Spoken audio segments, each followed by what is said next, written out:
मतलब जब नेहरा खेलता है तो वो दिखता है ग्राउंड पे कि नेहरा खेल रहा है।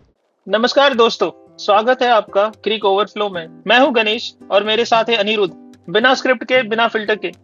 तो सब्सक्राइब करो, बेल दबाओ और कमेंट में बताओ। ये है क्रिक ओवरफ्लो। तो स्वागत है दोस्तों आपका क्रिक ओवरफ्लो के न्यू वीडियो में। जैसे कि आप लोग अब तक जान ही चुके हैं कि आरसीबी के साथ जो फाइनल मैच खेलेगी टीम वो है गुजरात टाइटंस जीटी।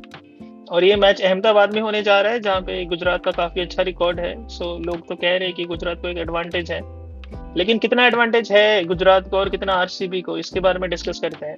बिल्कुल।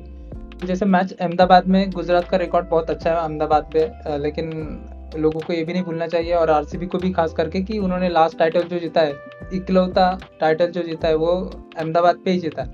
तो वो एक कॉन्फिडेंस लेके चलना चाहिए।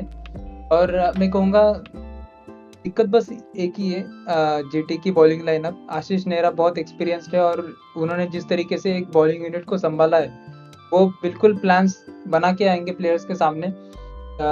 मुझे ऐसा लगता है कि सुयश शर्मा को खिलाना चाहिए आरसीबी ने, क्योंकि ग्राउंड बड़ा है तो स्पिन को थोड़ी तो मदद मिलेगी। हालांकि पिच वगैरह अभी तक कुछ आया नहीं है कि किस तरीके से होंगी पिच, लेकिन मोस्टली किसी भी टीम का हाथ रहता नहीं है फाइनल्स की पिच बनाने में, लेकिन जीटी का थोड़ा रहेगा नो डाउट, क्योंकि वो उनका होम ग्राउंड है और था। तो वो पता नहीं किस तरीके से पिच बनाते हैं। मोस्टली मुझे लगता है कि बॉलर्स के लिए थोड़ा तो छोड़ेंगे और टिपिकल जो जीटी को मैच चाहिए 180 टू 100 समथिंग, उस तरीके से मैच होगा। या तो वो डिफेंड करेंगे उतना, या फिर मतलब चेस कर ही देंगे इस तरीके से। तो आरसीबी ने अगर 200 प्लस बना दिया, 210 प्लस, तो ये गेम ऑलवेज ऑन रहेगा। तो 180 पे बहुत मुश्किल है, जीटी आराम से चेस कर सकती है। हालांकि हमने बात की कि क्रीम एट द टॉप पिछले मैच में भी उनकी क्रीम ही चली, तभी वो जीते। तो क्या लगता है आपको, क्रीम चलेगी? मैं चाहता हूँ नहीं चले। मुझे लग कि भुवनेश्वर फिर से पावर प्ले में एक को तो आउट कर ही लेंगे दोनों में से। शुभमन गिल मुश्किल है, क्योंकि शुभमन गिल जिस तरह से लास्ट मैच में आउट हुए आरसीबी के अगेंस्ट फर्स्ट प्ले ऑफ में, फर्स्ट क्वालिफायर में, वो फिर से वैसे नहीं होंगे, तो वो उस चीज का ध्यान रखेंगे। साई सुदर्शन को आउट कर सकते हैं वैसे। वो खुद ही बैट स्टंप पे मार रहे हैं आजकल। उसके चांसेस ज्यादा है। बट हाँ, आपने सही कहा कि जीटी एक्चुअली, जैसे आपने बोला cream at the top, GT का फॉर्मूला पूरे सीजन यही रहा है, टॉप थ्री खेलते हैं तो जीतते हैं। कल के मैच में भी टॉप थ्री नहीं खेला तो जीत गए। जहां जहां उनका टॉप थ्री फेल होता है वो मैच हारते हैं। तो हैदराबाद का पिच, सॉरी अहमदाबाद का पिच है, तो थोड़ा बॉलर असिस्ट रखेंगे वो बॉलिंग के लिए। और मैं चाहता हूँ रखे, ताकि आरसीबी के पास भी काफी अच्छे बॉलर्स है।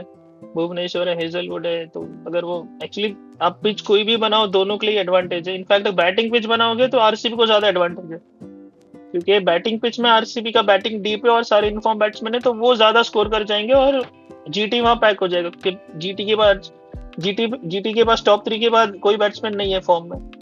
तो मुझे लग रहा है वो इस चीज का ध्यान रखते, क्योंकि पिछला जो क्वालिफायर वन भी हुआ था उसमें यही हुआ था कि आरसीबी ने इतने स्कोर मार दिए थे कि फिर जीटी कई मैच में था ही नहीं। तो मुझे लग रहा है वो मैच से सीख के अब जीटी कोशिश करेगा कि एक न्यूट्रल पिच बनाए जहां पे इतना स्कोर नहीं बने, जैसे आपने बोला 180 से 200 के बीच का पावर स्कोर हो। और अगर उतने में अगर रोक पाती है जीटी, कि जीटी वही अपने फॉर्मूला से खेलेगी कि शुभमन गिल और साई सुदर्शन 10-11 ओवर तक खड़े रहे, इनको एक अच्छा स्टार्ट दे, और उसके बाद फिर वो बटलर पे रिलाई करेंगे कि वो फिनिश करे मैच। और वही है कि शायद पूरी उम्मीद है कि वेंकटेश अय्यर ही ओपन करें।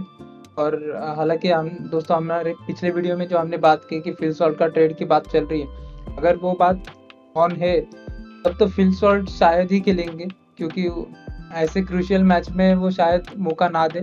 हालांकि 50-50 है, फिल सॉल्ट बहुत बढ़िया प्लेयर है। तो वही है कि वेंकटेश अय्यर, विराट कोहली बहुत प्रयास करेंगे कि एक अच्छा ओपनिंग स्टार्ट दे।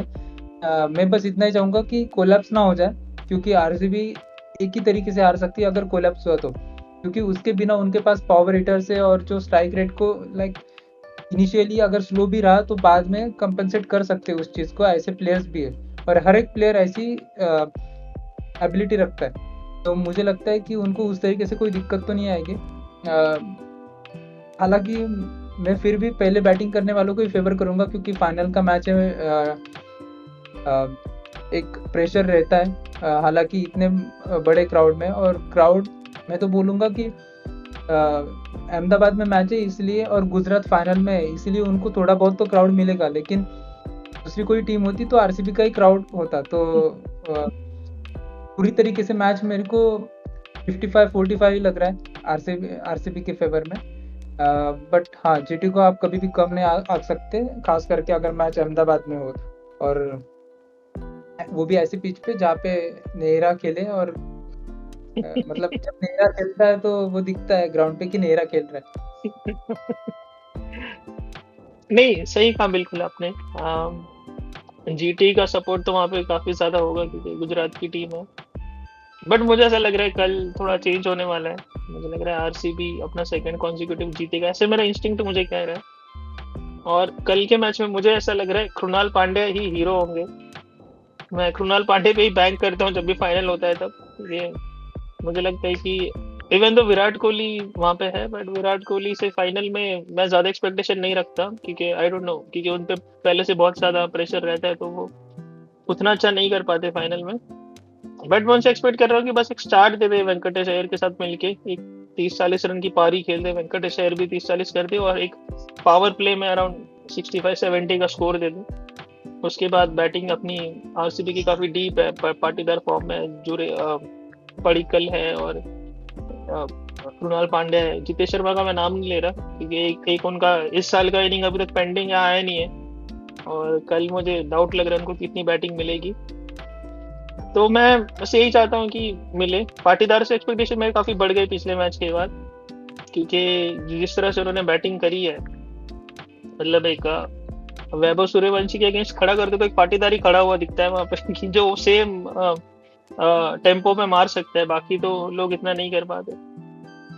तो अच्छा मैच होगा, दोनों की बैटिंग स्ट्रांग है, हालांकि आरसीबी की बैटिंग डीप है, बॉलिंग दोनों की स्ट्रांग है, स्पिनर्स भी अच्छे हैं। राशिद खान को कल जो पिटाई हुई उसके बाद मुझे पता नहीं उनका कॉन्फिडेंस कितना ऊपर होगा अभी, क्योंकि फेरेरा ने बहुत अच्छा उनको मारा, लास्ट ओवर में 4 6 मार दिए।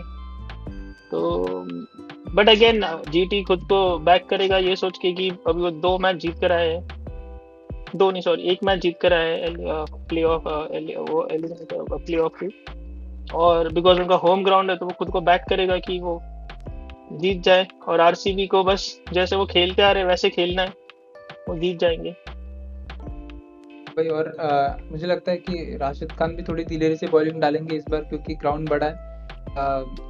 उसी तरीके से कृणाल पांड्या का जैसे आपने कहा कि बहुत अच्छा होता है फाइनल में उनके हाथों से, क्योंकि फाइनल में क्या प्रेशर रहता है, तो कोलैप्सेस होते हैं जनरली। और जैसे मुंबई के साथ हुआ था, लास्ट फाइनल में हुआ था, तो उनकी बैटिंग आई थी, तो वो एंकर और फिर जो बीच में मारना, उस चीज़ को बढ़िया तरीके से हैंडल करते हैं 150+ स्ट्राइक रेट से। और बॉलिंग में अगर ग्राउंड बड़ा हो तो उनको विकेट्स भी मिल जाती है। तो हालांकि दोस्तों, हम ज़्यादा कुछ प्रेडिक्ट या फिर डीप एनालिसिस नहीं करेंगे, क्योंकि अभी तक पिच और जो हालात है, टॉस, वो सब बातें पता नहीं है। तो इस वीडियो को शॉर्ट और क्रिस्प रखेंगे। फिर से आएंगे हम एनालिसिस के साथ मैच के जस्ट पहले या फिर मिड इनिंग्स में। देखना मत भूलिएगा।